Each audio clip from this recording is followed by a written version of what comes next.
രാജ്യം. ഭരിക്കുന്ന രാജാവിന്റെ കയ്യിലിരിപ്പ് കൊണ്ടും മന്ത്രിയുടെ കഴിവുകേട് കൊണ്ടും എന്നും പ്രജകളുടെ ശാപങ്ങൾ ഏറ്റുവാങ്ങാൻ വിധിക്കപ്പെട്ട മാതൃകാ രാജ്യം. പട്ടിണി കിടക്കുന്ന പ്രജകൾക്ക് പട്ടികളുടെ പോലും വില കൊടുക്കാത്ത കൊട്ടാരത്തിലുള്ള രാജാവും പരിവാരങ്ങളും പട്ടാപ്പകലും പട്ടയടിച്ച് പാട്ടും പാടി സുഖമായി ജീവിക്കുന്നു. 2005 ഡിസംബർ 26 ലോക ജനതയെ ഞെട്ടിച്ച ആ ബ്ലാക്ക് ഡേ, കറുത്ത ദിനം. അയ്യോ എന്റെ ദൈവമേ, അയ്യോ രാജാവേ, രാജാവേ, മഹാരാജാവേ, എന്നെ കൊണ്ട് വയ്യാതെ രാജാവേ. താൻ ആരെയാണ് വിളിക്കുന്നത്? രാജാവിനെ. നിന്റെ കൂട്ടുകാരൻ രാജീവിനല്ലോ. രാജാവിനെ വിളിക്കേണ്ട പോലെ വിളിക്കണം, എന്നാലേ പിശാച് വരൂ. ഞാൻ വിളിച്ചു കാണിക്കാം. എന്നാ വിളി? കൊണത്താപ്പള്ളി മാമലദേശം വാഴും. ഓ പിന്നെ രാജാതിരാജൻ, വില്ലാധിവീരൻ, തെണ്ടി ചോളാതി ചോളൻ, മന്മത മതോന്മത്തം അതിരാജ്യപ്രിയൻ മന്മതരാജനിതാ എഴുന്നള്ളുന്നേ. അയ്യോ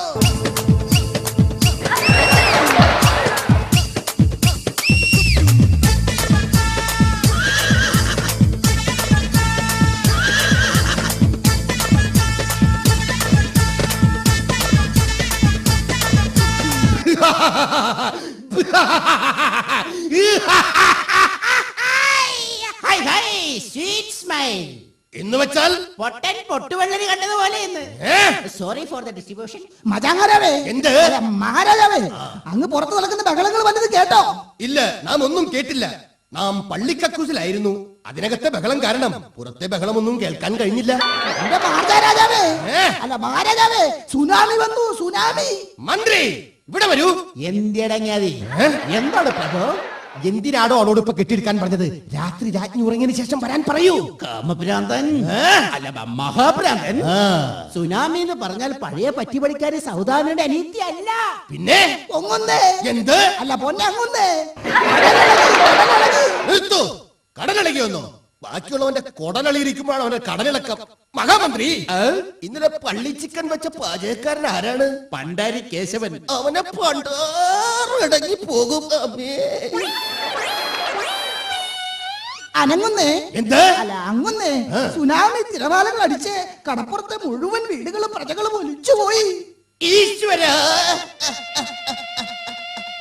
ഇതെന്തൊരു SSLC പരീക്ഷ! ഇത് ഞാനെങ്ങനെ സഹിക്കും മന്ത്രി? ഇനി ഞാനെങ്ങനെ ഫിഷ്മോളി കഴിക്കും? ഫുൾ ഡൗൺ രാജാവേ, full down, full down. Mahamantri, ഇതെങ്ങനെ സംഭവിച്ചു? അത് എന്നോടാണോ ചോദിക്കുന്നത്? കൊട്ടാരം ഭൂഗർഭ ശാസ്ത്രജ്ഞന്മാരെ വിളിച്ച് ചോദിക്കും. ആരെവിടെ? അവിടെ കാര്യമില്ല, പറഞ്ഞോ. എത്രയും പെട്ടെന്ന് കൊട്ടാരം ഭൂഗർഭ ശാസ്ത്രജ്ഞനെ വിളിപ്പിക്കൂ. പ്രഭു, ഭൂഗർഭ ശാസ്ത്രജ്ഞൻ ഇവിടെ ഇല്ല. പുള്ളിക്കാരന്റെ ഭാര്യ 12ാമത് ഗർഭിണിയാണ്. കൊട്ടാരം ഗൈനക്കോളജിസ്റ്റിനെ കാണാൻ പോയിരിക്കുകയാണ് കുടുംബസമേതം. 12ാമതും ഗർഭിണിയോ? അതെ പ്രഭു, 12 o'clock. മന്ത്രി, അയാൾ ഭൂഗർഭ ശാസ്ത്രജ്ഞനോ അതോ സ്ത്രീ ഗർഭശാസ്ത്രജ്ഞനോ? മഹാരാജൻ, ശാസ്ത്രം തോറ്റു, ശാസ്ത്രജ്ഞൻ ജയിച്ചു. നടരാജൻ. എന്ത്? അല്ല മഹാരാജൻ, അങ്ങേക്ക് വിഷമം തോന്നില്ലെങ്കിൽ അങ്ങയെ വിഷമിപ്പിക്കുന്ന ഒരു കാര്യം ഞാൻ പറയാം. എന്ത്? എനിക്ക് വിഷമമുണ്ടാക്കുന്ന കാര്യമോ? അടി വരുന്നേ. അയ്യോ! അല്ല അവിടുന്ന് രാവിലെ മോർണിംഗ് വാക്കിനിടയ്ക്ക് പള്ളിപ്പരദൂഷണം പറയാൻ ബീച്ചിൽ പോയ നമ്മുടെ രാജ്ഞിയെ സുനാമി തിരമാല കൊണ്ടുപോയി പ്രഭേ. സത്യം? സത്യം. ഇവിടന്റെ അമ്മയാണ് സത്യം. സത്യമാണെന്ന്.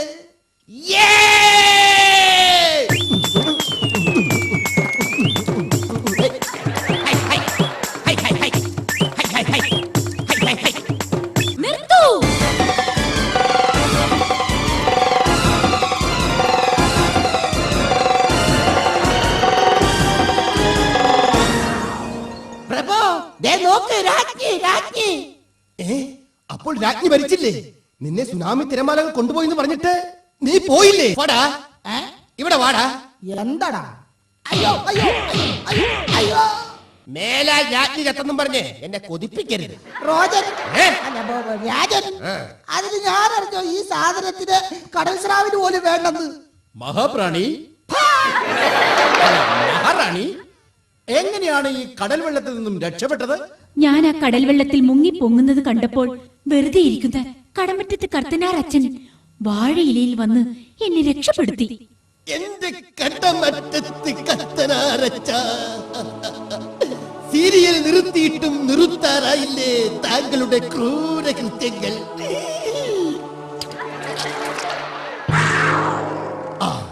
അല്ലയോ മഹാറാണി, എന്താ പ്രാണനാഥ? ഇത്രയും നേരം കടൽ വെള്ളത്തിൽ കിടന്ന് കുതിർന്നതല്ലേ, പോയി പള്ളി നീരാട്ട് കഴിഞ്ഞു വരൂ. പ്രാണനാഥ, Tell me. ഞാനിനി കുളിക്കടവിലേക്ക് പോയിക്കോട്ടെ? പൊയ്ക്കോളൂ പൊയ്ക്കോളൂ. മന്ത്രി, എന്താണ് പ്രഭു? രാജ്ഞിക്ക് കുളിക്കുന്നതിനുള്ള ഏർപ്പാടുണ്ടാക്കൂ. ഉത്തരവ് പോലെ. നിൽക്കൂ, താനിവിടെ പോകുന്നു. ഏർപ്പാടുണ്ടാക്കാൻ ആ ഏർപ്പാട് ഇവിടെ വേണ്ട. മന്ത്രി, എന്താണ് പ്രഭു? സ്വാമിജിയെ വിളിപ്പിക്കൂ. മഹാമാന്ത്രികൻ, യന്ത്രതന്ത്ര കുതന്ത്രൻ, സ്കൂളിലെ കഞ്ഞിവെപ്പുകാരൻ, മുനിസിപ്പാലിറ്റിയിലെ തൂപ്പുകാരൻ, കൊട്ടാരത്തിലെ പ്രശ്നം വെപ്പുകാരനായ കുക്കുടാനന്ദ കുരുമുളക് സ്വാമി തിരുവടികളിതാ എഴുന്നള്ളുന്നേ.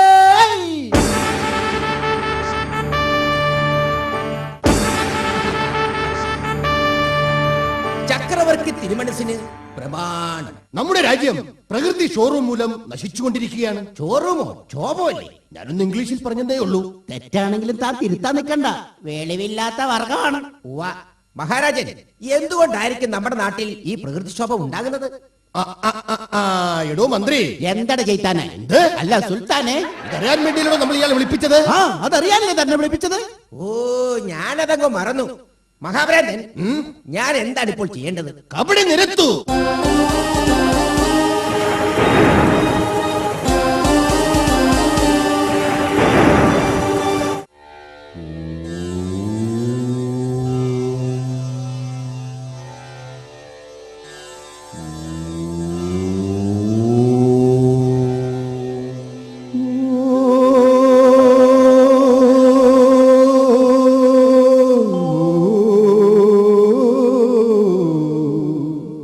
ഇത് എന്ത് മന്ത്രമാണ്? ഇതാണ് മന്നാടെ മന്ത്രം. എന്നാടേ? മന്നാടെ. വർഷങ്ങൾക്ക് മുമ്പ് ഈ കടപ്പുറത്ത് ഒരു കറുത്തമ്മയും ഒരു പരീക്കുട്ടിയും ഒരു പഴനിയും ഒരു സ്രാവും ജീവിച്ചിരുന്നു. കറുത്തമ്മയും പരീക്കുട്ടിയും കടപ്പുറത്തുകൂടി പാടി പ്രേമിച്ചു നടന്നു. വെളിച്ചം മങ്ങുന്നില്ലേ? ഉണ്ട്. ഇരുട്ട് പടരുന്നില്ലേ? ഉണ്ട്. മഹാരാജാവ് സൂക്ഷിച്ചു നോക്കൂ. കറുത്തമ്മയും പരീക്കുട്ടിയെയും കാണുന്നില്ലേ? ഞാനെല്ലാം കാണുന്നു.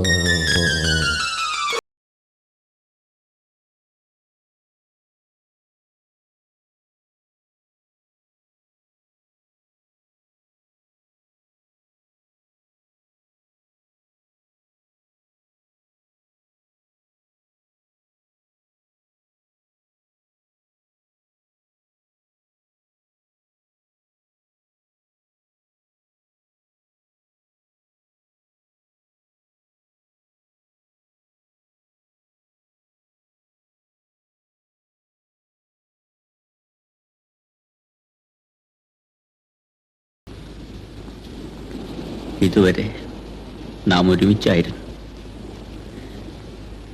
ഇനി ഞാൻ ഒറ്റയ്ക്കാണ്. എന്തെങ്കിലും കൊല്ലാതെ കൊച്ചു മുതലാളി. കറുത്തമ്മ പോയാലും ഈ കടപ്പുറത്തൊന്നും ഞാൻ പോവില്ല. എന്റെ കൊച്ചു മുതലാളി, എന്തിനാ നമ്മൾ കണ്ടുമുട്ടിയത്? ദൈവം പറഞ്ഞിട്ട്.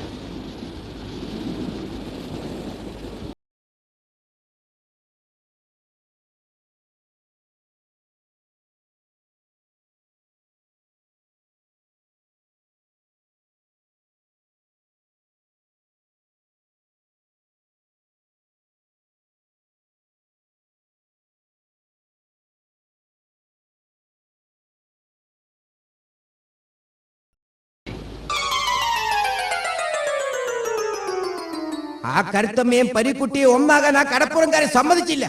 സ്വന്തം കാമുകനായ പരീക്കുട്ടിയെ ഉപേക്ഷിച്ച് കരുത്തമ്മ പളനിയെ കല്യാണം കഴിച്ചു. അവർ കൊന്നാകാൻ കഴിയാതെ പോയ സങ്കടത്തിൽ അവർ ആ കടലിൽ ചാടി മരിച്ചു. കടലമ്മ കലിതുള്ളി വിറച്ചു. അവരുടെ ശാപമാണ് ഇന്നീ സുനാമിക്കു കാരണം. രാജഗുരു, ഇതിന് എന്താണ് ഒരു പ്രതിവിധി? ഇതിന് പ്രതിവിധി ഒന്നേ ഉള്ളൂ. ഈ നിൽക്കുന്ന മഹാരാജാവ് പുറംകടലിൽ പോണം. ആമിന്തിന് പുറംകടലിൽ പോണം. ആരെവിടെ? കടലിനോട് ഇങ്ങോട്ട് വരാൻ പറയൂ. പോങ്ങൻ രാജാവ്, കടൽ ഇങ്ങോട്ട് വന്നിട്ടല്ലേ ഈ പ്രശ്നം മുഴുവൻ ഉണ്ടായത്. അത് ശരിയാണല്ലോ.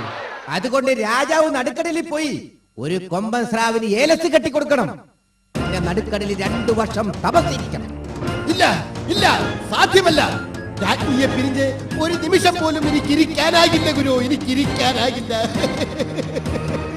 അത്രയ്ക്ക് സ്നേഹമാണോ അങ്ങേക്ക് രാജ്ഞിയോട്? സ്നേഹമുണ്ടായിട്ടല്ല, ഒരു സെക്കൻഡ് എന്റെ കണ്ണു തെറ്റിയാൽ അവൾ കണ്ണി കണ്ടവരുടെ കൂടെ ഇറങ്ങിപ്പോകും. നാഥ, എന്നെ അവിശ്വസിക്കരുത്. അങ്ങ് ധൈര്യമായി പോയിക്കോളൂ. അങ്ങ് വരുന്നത് വരെ അങ്ങയെ മാത്രം മനസ്സിൽ ധ്യാനിച്ചുകൊണ്ട് ഞാൻ ആ കൊട്ടാരവാതിക്കൽ അങ്ങയെ കാത്തു നിന്നുകൊള്ളാം. എന്നിട്ട് വേണം വഴിയെ പോണ ചെറുപ്പക്കാരൊക്കെ വഴിതെറ്റിക്കാൻ. നാഥ, എന്നെ വിശ്വസിക്കൂ. എനിക്ക് നിന്നെ വിശ്വാസമില്ല. എന്നിലുണ്ട് ആത്മവിശ്വാസം. എനിക്കില്ലാത്തതും അതാണ്. നിങ്ങൾ കച്ചറകളാകല്ലേ. രാജാവിന് രാജ്ഞിയെ വിശ്വാസമില്ലെങ്കിൽ അതിനുള്ള പോംവഴി ഞാൻ പറയാം. രാജാവ് പോയി തിരികെ വരുന്നത് വരെ ഞാൻ വരയ്ക്കുന്ന ലക്ഷ്മണ വൃത്തത്തിനുള്ളിൽ രാജ്ഞി നിൽക്കണം. ലക്ഷ്മണ വൃത്തത്തിൽ നിന്നും രാജ്ഞി പുറത്തു കടന്നാൽ ആ നിമിഷം രാജ്ഞി ഭസ്മമായി പോകും. ഗുരു, അങ്ങയുടെ മന്ത്രശക്തിയിൽ എനിക്ക് വിശ്വാസമുണ്ട്. വരയ്ക്കൂ വൃത്തം.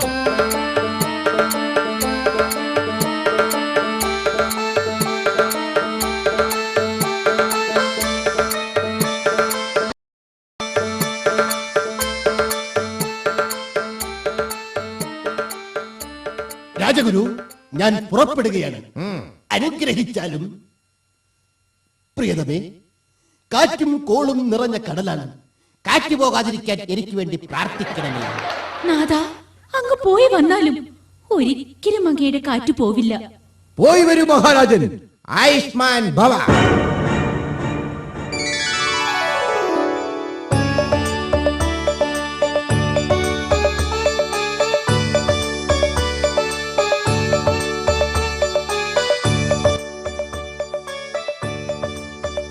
രണ്ടു വർഷങ്ങൾക്ക് ശേഷം തപസ്സു ചെയ്യാൻ പോയ മഹാരാജാവ് തിരിച്ചു വരുന്നു.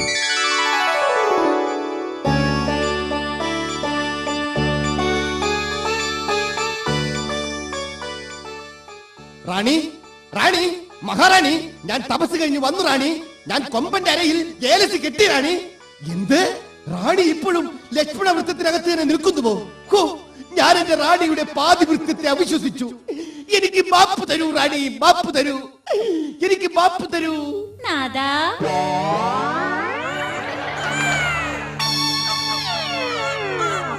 എന്ത്? എടി ദ്രോഹി, നാം എന്താണ് ഈ കാണുന്നത്? 2 കുട്ടികളോ? നീ ഈ വൃത്തത്തിന് പുറത്തിറങ്ങിയല്ലേ? ഇല്ല നാഥ, ഞാൻ ഈ വൃത്തത്തിനുള്ളിൽ നിന്ന് പുറത്തിറങ്ങിയിട്ടില്ല. എന്നെ വിശ്വസിക്കൂ നാഥ. പിന്നിതെങ്ങനെ സംഭവിച്ചു? ഇടയ്ക്കിടയ്ക്ക് ഈ വൃത്തത്തിനുള്ളിലേക്ക് നമ്മുടെ രാജഗുരു ചാടി കടക്കുമായിരുന്നു നാഥ. എന്റെ ഈശ്വരാ!